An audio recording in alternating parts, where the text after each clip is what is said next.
Il sourit comme si rien ne pouvait l'atteindre, glisse un téléspectateur presque troublé. Derrière cette lumière familière, Jean-Luc Reichmann prenne pourtant des zones d'ombre que peu osent nommer.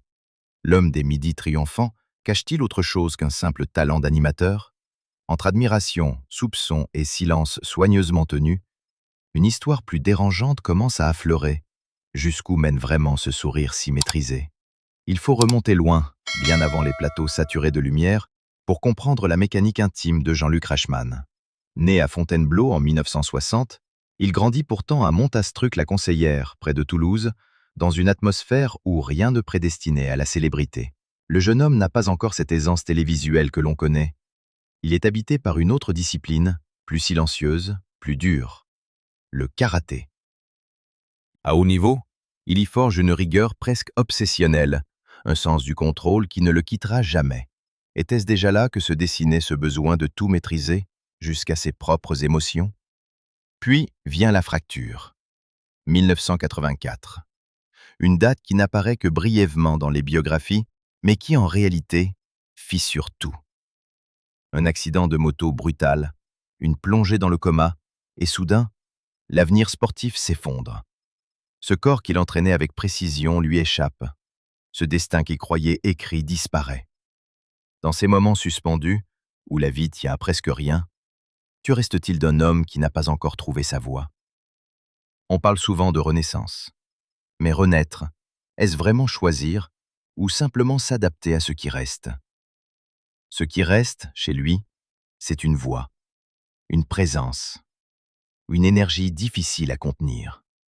Avant même l'accident, il s'était déjà aventuré dans l'univers des radios indépendantes à Toulouse, sous un pseudonyme presque anodin, Bouguichou. Un nom léger, presque ironique, qui contraste avec la gravité de ce qu'il vient de traverser. Pourtant, c'est là que tout commence vraiment. Derrière le micro, il apprend à captiver sans être vu, à créer du lien sans regard. Une école invisible, mais redoutablement efficace. La transition vers l'image ne se fait pas immédiatement comme une évidence. Elle s'installe, lentement, presque en coulisses. Doublage, collaboration discrète, participation à des programmes où il n'est pas encore au centre.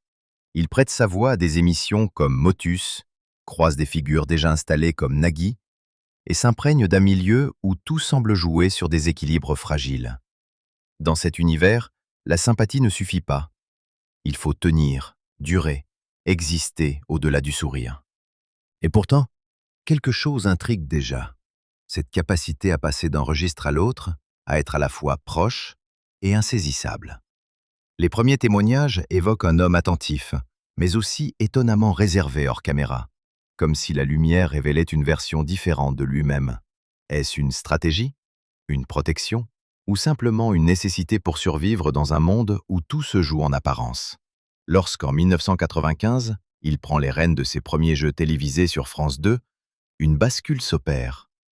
Les téléspectateurs découvrent un animateur énergique, spontané, presque familier. Mais derrière cette facilité apparente, chaque geste semble calibré, chaque silence mesuré. Rien n'est laissé au hasard. On applaudit l'aisance, sans toujours percevoir la discipline qui la soutient. Alors une question s'impose, discrète mais persistante. Cet homme qui semble si naturel à l'écran l'est-il vraiment? Ou a-t-il appris, au fil des épreuves, à construire une version de lui-même que le public ne remettrait jamais en doute? Le tournant ne se produit pas dans un fracas, mais dans une montée presque imperceptible, comme une vague qui finit par tout recouvrir. À la fin des années 1990, Jean-Luc Reichmann n'est plus simplement une voix ou un visage parmi d'autres. Il devient un rendez-vous, une habitude, une présence quotidienne qui s'installe dans l'intimité des foyers sans jamais forcer la porte. Et c'est peut-être là que réside sa véritable singularité, cette capacité à entrer dans la vie des gens sans qu'ils ne s'en aperçoivent vraiment. Avec Les Amours, qu'il anime jusqu'en 2000, il touche quelque chose de sensible, le couple, l'intime, le jeu des vérités parfois embarrassantes. Il rit, provoque, relance. Mais derrière cette légèreté, certains commencent à percevoir un autre rythme, une façon de mener les échanges avec précision, presque comme un chef d'orchestre invisible. Où finit l'improvisation? Où commence la maîtrise? La frontière devient floue. Puis vient 2001, Et un nouveau chapitre s'ouvre sur TF1 avec Attention à la marche. Le ton change légèrement, l'ambition aussi. Le programme devient un succès populaire et Reichmann, lui, se transforme en figure centrale du divertissement français. Il n'est plus seulement un animateur, il devient un repère. Son énergie rassure, sa proximité séduit, son rire devient reconnaissable entre mille. Mais à mesure que la popularité grandit, une autre dynamique s'installe, plus silencieuse. Car être partout, tout le temps, impose un prix. Derrière les plateaux, les journées s'allongent, les attentes se multiplient. Il faut être constant, irréprochable, fidèle à cette image que le public a adoptée. Peut-on encore être spontané quand des millions de regards attendent la même chaleur, la même sincérité, jour après jour? Ou finit-on par jouer, sans même s'en rendre compte, un rôle que l'on a soi-même créé? Ce qui fascine chez lui, c'est cette absence apparente de faille. Contrairement à d'autres figures médiatiques, peu de scandales personnels émergent à cette époque. Rien de spectaculaire, rien qui vienne briser l'image. Et pourtant, cette stabilité presque parfaite interroge. Est-elle le fruit d'un équilibre réel ou d'un contrôle permanent? En 2010, tout bascule à nouveau, mais cette fois à une échelle différente. Il prend les commandes de Les 12 coups de midi, un format qui va redéfinir sa carrière. L'émission devient rapidement un phénomène. Les audiences explosent, les candidats deviennent des figures suivies, commentées, presque mythifiées. Et au centre, toujours lui. Présent, attentif, impliqué. Trop impliqué, diront certains plus tard. Car une nouvelle dimension apparaît. La relation avec les candidats, notamment les maîtres de midi. Il ne se contente pas d'animer, il accompagne, encourage, valorise. Avec des figures comme Émilien ou Cyprien, une proximité se crée, visible, assumée. Certains y voient une chaleur humaine rare à la télévision. D'autres commencent à murmurer « Cette proximité est-elle toujours neutre ?» Les regards changent, subtilement. L'admiration demeure, mais elle se teinte parfois de questionnement. Où se situe la limite entre bienveillance et favoritisme, entre sincérité et mise en scène?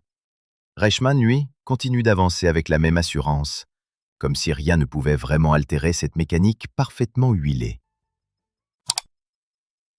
C'est dans cette zone plus feutrée, loin des applaudissements mécaniques et des lumières trop franches, que la trajectoire de Jean-Luc Reichmann révèle une autre densité. Car si l'écran raconte une histoire maîtrisée, la vie privée, elle, avance par fragments, parfois dissonants, parfois étonnamment cohérents. Avant l'image d'un homme installé, il y a eu une première histoire, une relation avec Nathalie Lebout, moins exposée, presque effacée des récits publics, mais essentielle. De cette union naissent 2 enfants, Swan et Rosalie, 2 prénoms qui réapparaîtront plus tard, comme des échos dans une vie recomposée. À cette époque, Reichmann n'est pas encore l'homme que la France entière reconnaît. Il construit, il cherche, il ajuste. Et déjà, une constante apparaît. Une volonté de protéger ce qui doit rester hors champ. Pourquoi cette discrétion? Est-ce un choix instinctif ou la conscience précoce que tout ne peut pas être fait au regard des autres? Puis, presque comme dans un scénario que lui-même aurait pu jouer, survient une rencontre déterminante. 2001. Un plateau de tournage. Là où tout est censé être fiction, quelque chose de profondément réel s'installe. Nathalie Lecoultre entre dans sa vie, pas comme une apparition passagère, mais comme une présence qui va lentement redéfinir les équilibres. Leur lien ne se construit pas dans le tumulte, mais dans la durée, dans une forme de complicité qui dépasse les cadres habituels. Ce qui intrigue, c'est la nature de cette relation. Plus de 20 ans de vie commune, 6 enfants élevés ensemble, entre liens biologiques et recomposition familiale, et pourtant, une décision qui déroute. Ne pas se marier. À une époque où l'image publique valorise encore fortement les symboles officiels, Reichmann assume une position à contre-courant. Dans plusieurs interviews, il affirme que lui et Nathalie se sentent plus libres et plus heureux ainsi. Une déclaration simple en apparence, mais qui soulève une question plus profonde. Refuser le cadre traditionnel, est-ce une forme de modernité ou une manière de garder une part de soi hors d'atteinte? Et pourtant, ce refus n'est pas un éloignement, bien au contraire. Nathalie Lecoultre devient bien plus qu'une compagne. Elle s'impose comme une collaboratrice centrale, notamment dans la série Léo Mattei, Brigade des mineurs, où Reichmann endosse un rôle d'acteur engagé. Elle écrit, elle met en scène, elle structure. Leur relation dépasse l'intime pour devenir une alliance créative, une fusion rare entre vie personnelle et professionnelle. Mais cette proximité totale, cette imbrication des rôles, n'est-elle jamais source de tension? Où s'arrête le couple? Où commence le travail? Ce qui frappe aussi, c'est la manière dont Reichmann parle, ou ne parle pas, de cette vie familiale étendue. 6 enfants, une maison pleine, des responsabilités multiples, et pourtant, très peu de débordements publics. Une stabilité presque irréelle dans un univers médiatique, souvent marqué par les ruptures et les excès. Est-ce le signe d'un équilibre solide, ou d'une volonté constante de contenir, de filtrer, de lisser?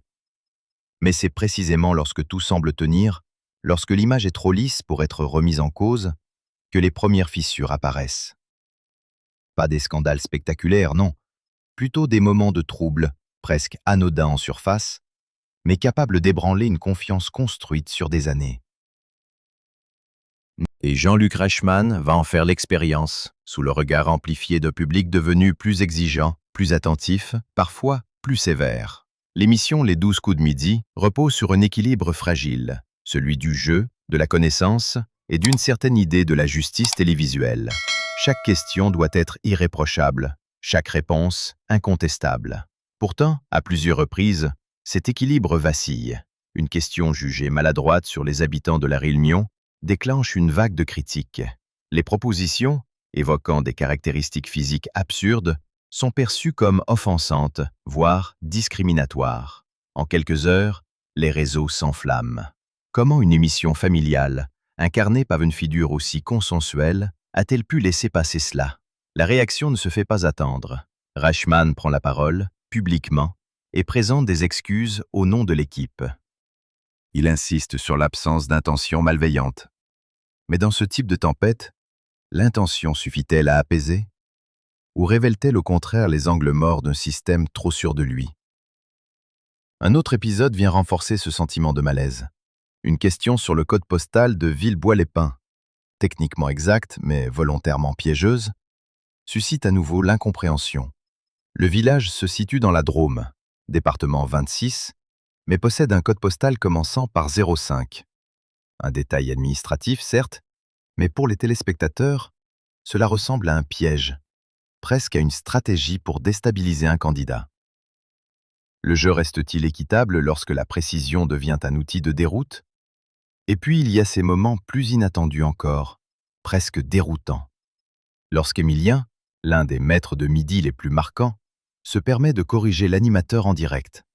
Une question évoque la capitale de l'Indonésie sans tenir compte du processus en cours de transfert vers Nusantara. Émilien intervient, rectifie, nuance. Le geste est rare. Sur un plateau où tout est habituellement fluide, maîtrisé, cette interruption crée un léger flottement, presque imperceptible, mais réel. Ces instants, pris isolément, pourraient sembler anecdotiques, mais accumulés, ils dessinent autre chose. Une fragilité dans la mécanique. Une tension entre le rythme de la télévision et l'exigence d'exactitude dans un monde où chaque détail peut être vérifié instantanément. Reichmann, habitué à incarner la fluidité, se retrouve confronté à une réalité plus rugueuse. Peut-on encore improviser dans un univers où tout est scruté, analysé, disséqué en temps réel? Et au cœur de ces turbulences, une autre question persiste, plus délicate encore. Sa proximité avec certains candidats, comme Émilien ou Cyprien, continue d'alimenter les discussions. Sa bienveillance est-elle perçue comme une force ou comme une partialité déguisée? Lui-même s'en défend, évoquant un simple soutien, une admiration pour le talent. Mais dans l'œil du public, la frontière reste mince. Et pourtant, au lieu de se fissurer durablement, l'édifice tient. Mieux encore, il se transforme. Car Jean-Luc Reichmann ne se contente pas d'encaisser les critiques. Il redéfinit peu à peu son territoire, presque en silence, comme s'il savait que la longévité ne se gagne pas dans la réaction, mais dans l'adaptation. C'est dans la fiction qu'il trouve un second souffle, une autre manière d'exister. Depuis 2013, avec Léo Mattei, Brigade des mineurs, il s'éloigne du simple rôle d'animateur pour incarner un personnage plus sombre, plus exposée émotionnellement. Un commandant confronté à des affaires sensibles, à des drames familiaux, à des enfances brisées, le contraste est saisissant. Celui qui fait rire à midi plonge, le soir, dans des récits où la légèreté n'a plus sa place. Est-ce une fuite ou une nécessité d'explorer ce que l'animation ne permet pas? Derrière ce projet, une présence essentielle. Nathalie Lecoultre. Elle n'est plus seulement la compagne, mais la structure invisible de cette évolution. Scénariste, réalisatrice, elle façonne l'univers de la série, donne une direction, impose une cohérence. Leur collaboration devient presque organique. Certains y voient une force, une alchimie rare. D'autres s'interrogent. Peut-on vraiment mêler à ce point vie intime et création sans brouiller les lignes?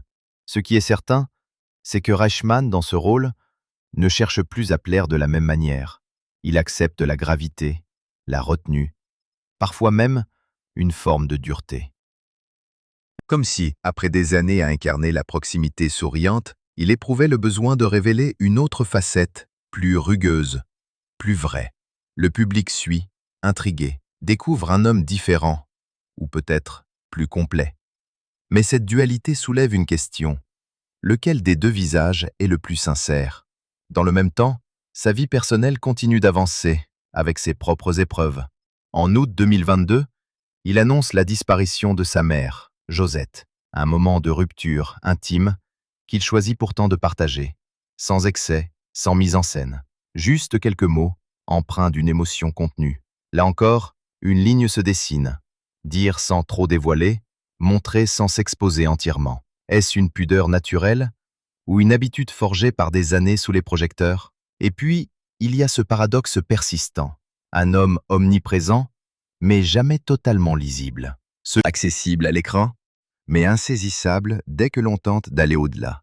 Même ses choix les plus personnels, comme ce refus longtemps affirmé du mariage, semblent obéir à une logique qui lui appartient, difficile à interpréter de l'extérieur. Car pendant des années, il l'a répété. Pas besoin de cérémonie, pas besoin de validation officielle. L'amour, selon lui, se vit autrement. Libre, fluide, hors des cadres imposés. Une position presque militante dans un univers encore attaché aux symboles. Et pourtant, cette conviction va, elle aussi, évoluer. Qu'est-ce qui pousse un homme à revenir sur une décision qu'il a défendue si longtemps? Est-ce le temps, les épreuves, ou simplement une envie de redéfinir une nouvelle fois l'équilibre? À mesure que les années passent, une impression se renforce. Reichmann ne rompt jamais brutalement avec ce qu'il a été. Il ajuste, il déplace, il transforme. Toujours avec cette même maîtrise. Mais jusqu'où peut-on se réinventer sans finir par révéler, malgré soi, ce que l'on cherchait justement à garder intact? Et puis, presque à contretemps de tout ce qu'il avait affirmé, une bascule inattendue survient. Après plus de 2 décennies de vie commune, Jean-Luc Reichmann et Nathalie Lecoultre finissent par franchir ce cap qu'ils avaient longtemps tenu à distance. Le mariage. Pas une annonce tapageuse, pas un événement transformé en spectacle. Juste une décision, presque silencieuse, mais lourde de sens. Pourquoi maintenant? Pourquoi après avoir tant défendu une autre vision du couple? Ce revirement intrigue, forcément. Pendant des années, Reichmann avait expliqué, avec une constance désarmante, que leur équilibre reposait précisément sur cette liberté.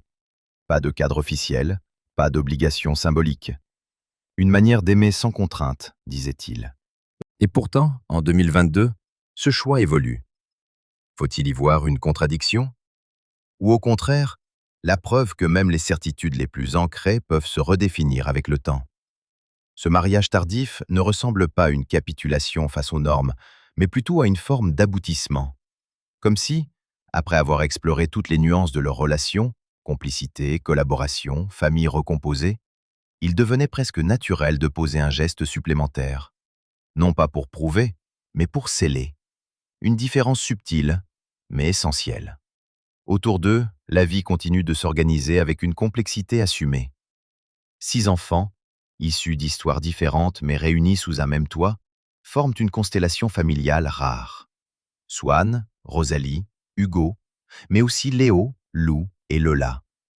Des trajectoires qui se croisent, s'entrelacent, créant un équilibre qui, vu de l'extérieur, semble presque fragile. Et pourtant, rien ne filtre vraiment. Pas de conflit exposé, pas de fracture publique. Est-ce le signe d'une harmonie réelle ou d'une volonté farouche de préserver cet espace coûte que coûte? Dans le même temps, les murmures autour de sa relation avec certains candidats persistent, sans jamais vraiment exploser. Sa proximité avec des figures comme Émilien ou Cyprien continue d'alimenter les discussions. Une main posée sur une épaule, un regard appuyé, un mot d'encouragement qui dépasse le cadre strict du jeu. Pour certains, c'est la preuve d'une humanité sincère, rare dans le paysage télévisuel. Pour d'autres, une ambiguïté qui trouble. Reichmann, lui, ne dévie pas de sa ligne. Il parle de respect, de reconnaissance du talent, d'accompagnement. Il refuse toute idée de favoritisme, insiste sur l'équité du jeu. Mais dans un univers où chaque geste est interprété, chaque nuance disséquée, peut-on encore contrôler la perception que les autres construisent? Ce qui frappe, à ce stade de son parcours, c'est cette capacité à absorber les tensions sans jamais se laisser définir par elles. Ni les critiques sur certaines questions controversées, ni les soupçons autour de ses relations à l'écran, ni même ses propres contradictions personnelles ne semblent suffire à fissurer durablement son image. Comme si tout cela venait simplement s'ajouter à une narration plus vaste, plus complexe. Au fond, Jean-Luc Reichmann n'est peut-être ni l'homme parfaitement lisse que l'on croit connaître, ni la figure ambiguë que certains soupçonnent. Il est quelque part entre les deux, dans cet espace mouvant où se croisent contrôle et sincérité, lumière et zone d'ombre. Une trajectoire faite d'ajustements, de choix parfois inattendus, de silences aussi éloquents que ces mots. Et si, finalement, le véritable mystère n'était pas ce qu'il cache, mais ce qu'il choisit consciemment de ne jamais complètement révéler?